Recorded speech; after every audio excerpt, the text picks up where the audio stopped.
శ్రీ గురుభ్యో నమః. 8వ అధ్యాయం 17వ శ్లోకము. ఈ శ్లోకము కాలం యొక్క కాల పరిమితిని, బ్రహ్మదేవుని పగలు మరియు రాత్రి యొక్క నిడివిని వివరిస్తుంది. ఓం సహస్రయుగ పర్యంతం అహర్యత్ బ్రహ్మణో విదుః రాత్రీం యుగ సహస్రాంతాం తే హోరాత్ర విదో జనాః. ముందుగా పదపదానికి అర్థం తెలుసుకుందాము. సహస్రయుగ అంటే 1000 మహాయుగముల పర్యంతం పరిమితి కలిగిన కాలమును, యత్ ఏదైతే, బ్రహ్మణః బ్రహ్మదేవుని యొక్క, అహహ పగలు అని, విదుహు తెలుసుకొనుచున్నారో, రాత్రిం రాత్రిని కూడా, యుగ సహస్ర అంతాం 1000 మహాయుగముల పరిమితి కలిగిన దానిగా, తే జనాః అటువంటి జ్ఞానులు, అహోరాత్ర విదుః పగలు మరియు రాత్రి యొక్క నిజమైన తత్వాన్ని తెలిసిన వారు. తాత్పర్యం ఏమిటంటే, బ్రహ్మదేవుని యొక్క ఒక పగలు అంటే 1000 మహాయుగముల కాలమని, అలాగే ఆయన రాత్రి కూడా 1000 మహాయుగాల కాల పరిమితి కలిగినదని ఎవరైతే జ్ఞానపూర్వకంగా గ్రహిస్తారో వారే కాలం యొక్క యథార్థ స్వరూపాన్ని తెలిసిన మహానుభావులు.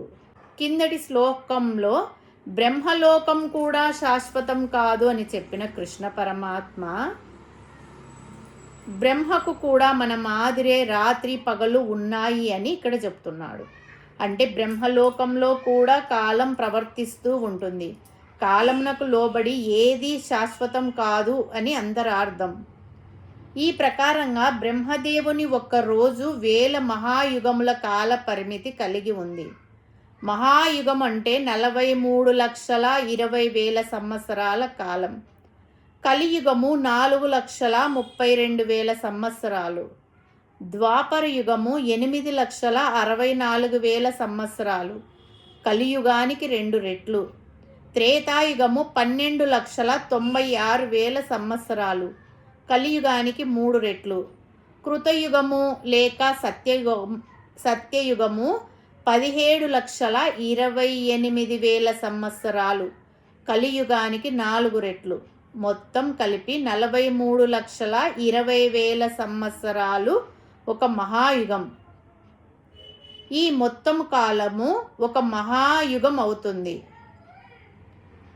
అట్టి 1000 మహాయుగాలు బ్రహ్మదేవునకు ఒక పగులు, 1000 మహాయుగాలు బ్రహ్మదేవునికి ఒక రాత్రి. ఇలాంటి రోజులు 360 అయితే బ్రహ్మదేవునికి ఒక సంవత్సర కాలం అవుతుంది.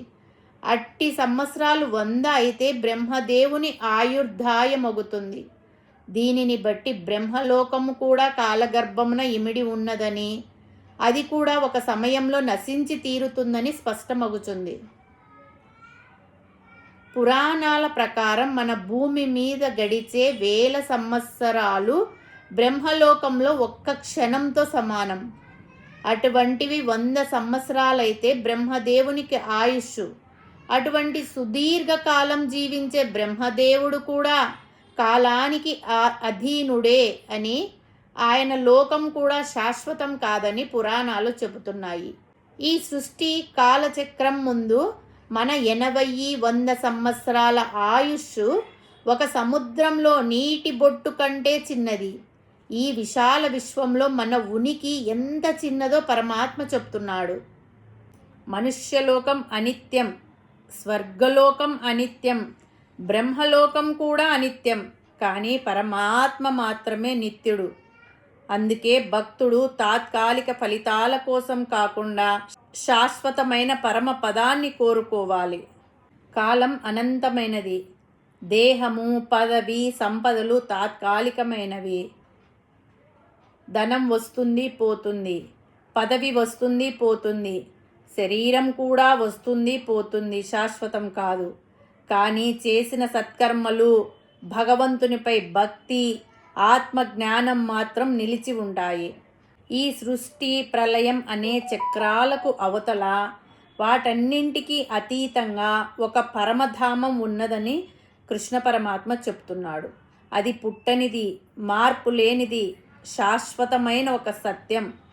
మన జీవితపు అంతిమ లక్ష్యం ఏమిటో ఈ శ్లోకం అద్భుతంగా వివరిస్తుంది.